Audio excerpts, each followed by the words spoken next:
रोज एक नई कहानी देखने के लिए चैनल को सब्सक्राइब करें और बेल आइकन दबाना ना भूलें। शांति देवी गांव में रहकर ही अपनी बेटी रिया को शहर में पढ़ाया करती थी। रिया शहर से गांव आई थी।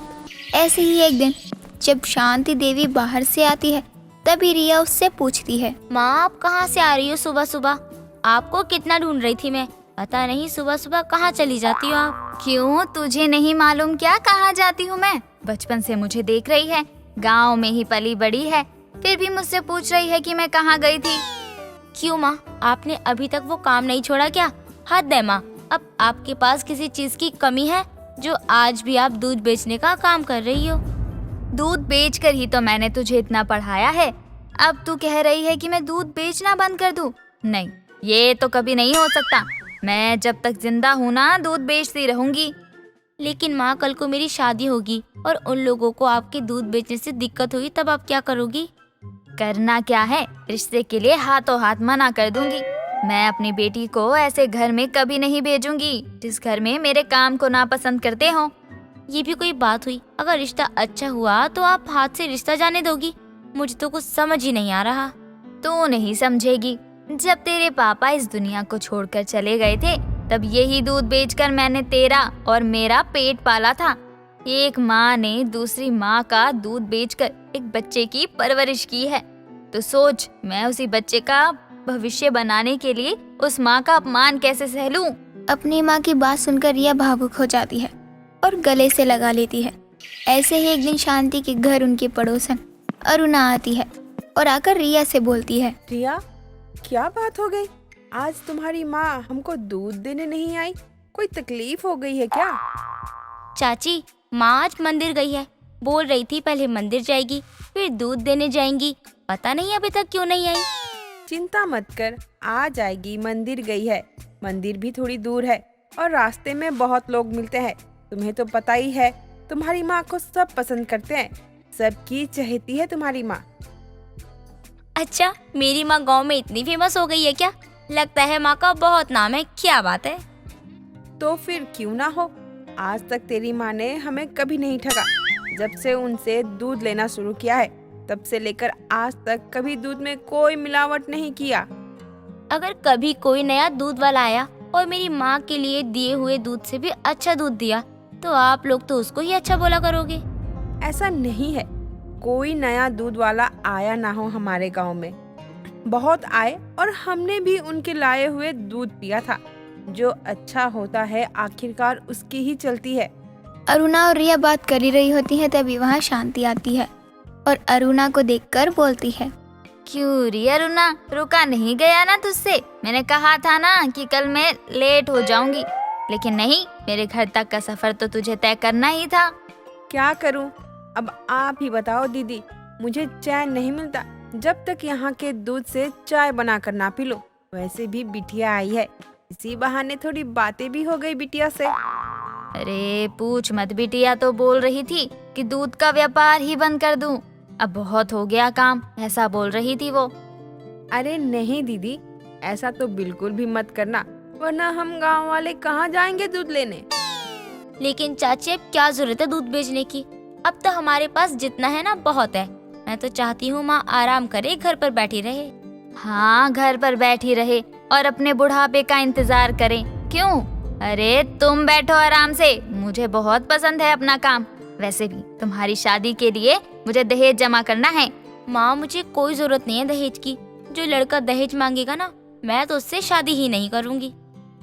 दीदी आप इतनी अमीर हो फिर भी आपको दहेज की चिंता है, ये भी कोई बात हुई भला? अगर मैं आपकी जगह होती तो मुझे दहेज देने में ना इतना सोचना पड़ता और ना ही इतनी मेहनत करनी पड़ती। वही तो चाची, इतना कौन सोचता है? वैसे भी मैंने बोल दिया है, मैं उसी से शादी करूंगी जो लड़का दहेज नहीं लेगा, बस बात खत्म। अच्छा, तू बिना दहेज दिए शादी करेगी, लेकिन तुझसे कोई शादी नहीं करेगा, देख लेना। उम्र भर मेरी तरह दूध बेचती रहना। सभी की बातचीत ऐसे ही आगे बढ़ती रहती है। कुछ देर बाद घर पर दूध लेने वालों की भीड़ हो जाती है। ऐसे ही वक्त गुजरता रहता है और गुजरते वक्त के साथ एक दिन रघु नाम का एक आदमी गांव में आता है और शांति के घर दूध लेने वालों की इतनी भीड़ देखकर मन ही मन बोलता है, काश मेरे पास भी ऐसा व्यापार होता मैं भी इतना अमीर हो जाता। रघु खुद से बातें कर ही रहा होता है, तभी वहाँ अरुणा आती है और बोलती है, क्या हुआ भाई साहब, यहाँ अकेले अकेले किससे बातें कर रहे हैं? चलिए घर में, वहाँ सभी आपका इंतजार कर रहे हैं। हाँ चलता हूँ। वैसे मुझे एक बात बताओ अरुणा, ये औरत करती क्या है जो इसके घर के बाहर हमेशा लोगों की लाइन लगी रहती है? अरे ये शांति दीदी है, दूध बेचती है, बहुत अच्छी है ये। जब से यहाँ इस गांव में आई है तब से लेकर आज तक पूरा गांव इनके यहाँ से ही दूध लेता है। अच्छा तो दूध वाली है, मुझे लगा कोई करोड़पति है, तभी इनके घर के बाहर लोगों की लाइन लगी रहती है। मैंने सोचा उधार उधार देती होगी। हाँ उधार भी मांगते हैं और दूध भी लेने आते हैं। शांति दीदी थोड़ी परेशान है, उनकी बेटी के लिए लड़का ढूंढ रही है। अगर अच्छा रिश्ता मिल जाता है तो शादी करवा दे अपनी बिटिया की। अच्छा इनकी कोई बेटी भी है? अगर हम अपने राहुल की शादी इनकी बेटी से करवा दे तो कैसा रहेगा? बस भैया आज के बाद ऐसा बोल भी मत देना। राहुल कैसा है मुझे अच्छे से मालूम है, उसकी शादी मैं नहीं होने दूंगी रिया बिटिया से। चलिए अब घर चलते हैं।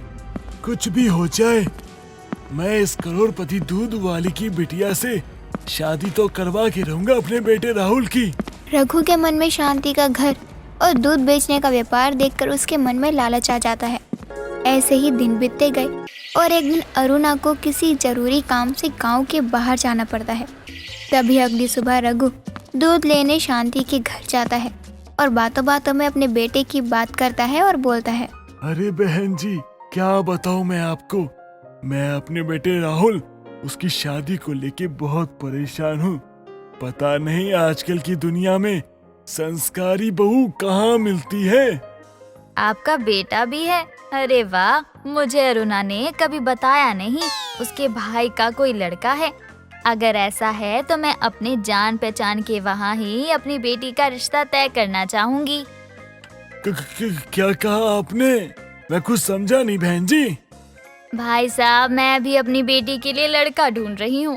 अगर आपका लड़का शादी के लायक हो तो क्या हम उन दोनों की शादी तय कर दें? क्या बात कर रही हो बहन जी, आपने मेरे सर से बोझ हटा दिया। मुझे पता नहीं था कि आपकी कोई बेटी भी है। मैं तैयार हूँ शादी करवाने के लिए। तो ठीक है, फिर हम पंडित जी को बुलवा कर शादी की तारीख निकलवाते हैं। सगाई और शादी साथ ही करवा देंगे। शांति की बात सुनकर रघु भी अपने बेटे की शादी की तैयारियों में जुट जाता है। ऐसे ही कुछ समय बीत जाता है और शादी के दिन रघु बोलता है, जब शादी के मंडप में रिया और राहुल बैठे हुए थे। बहन जी छोटे मुंह बड़ी बात, आपने एक बार भी दहेज का जिक्र नहीं किया। क्या हुआ, आप अपनी बेटी को कुछ नहीं देना चाहती क्या? दहेज? ये बात क्यों करूं, जबकि मुझे कुछ देना ही नहीं था। अगर मुझे दहेज ही देना होता तो क्या मैं अपने पहचान वाले से शादी करवाती? नहीं नहीं बहन जी, मुझे कुछ नहीं सुनना।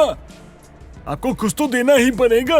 मैं अपने रिश्तेदारों को क्या कहूँगा, क्या मुंह दिखाऊंगा मैं? अगर ऐसा हुआ तो मैं शादी नहीं होने दूंगा। नहीं भाई साहब, ऐसा मत कीजिए, वरना मैं किसी को अपना मुंह दिखाने के काबिल नहीं रहूंगी और ना ही मेरे पास इतने पैसे हैं कि मैं आपको दहेज दे सकूं। रघु शांति की बात सुनकर अपने बेटे को मंडप से उठाकर ले जा ही रहा होता है। तभी वहाँ अरुणा बोलती है, हाँ आप जा सकते हैं।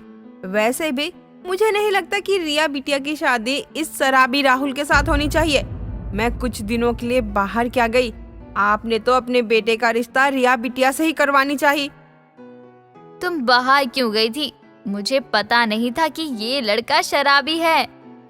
लेकिन अरुणा, अब मेरी बेटी से कौन शादी करेगा? शांति इतना बोलकर रोने लगती है। तभी एक आवाज आती है और वो बोलता है, मैं करूंगा रिया से शादी। मैं रिया से बहुत प्यार करता हूँ। शांति चाची, अगर आपको कोई एतराज ना हो तो मैं शादी करना चाहूंगा आपकी बेटी रिया से। लेकिन अर्नव, माँ रिया तो आपको भी बहुत पसंद है ना, और हमारे गांव की है। वैसे भी शांति चाची की मैं हर बात मानूंगा।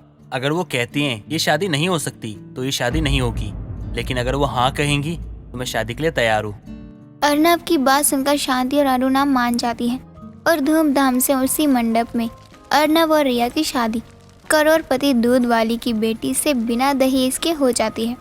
और करोड़पति दूध वाली का दहेज देख सारा गांव हैरान था, क्योंकि शांति ने अपना पूरा व्यापार अर्नब के नाम जो कर दिया था।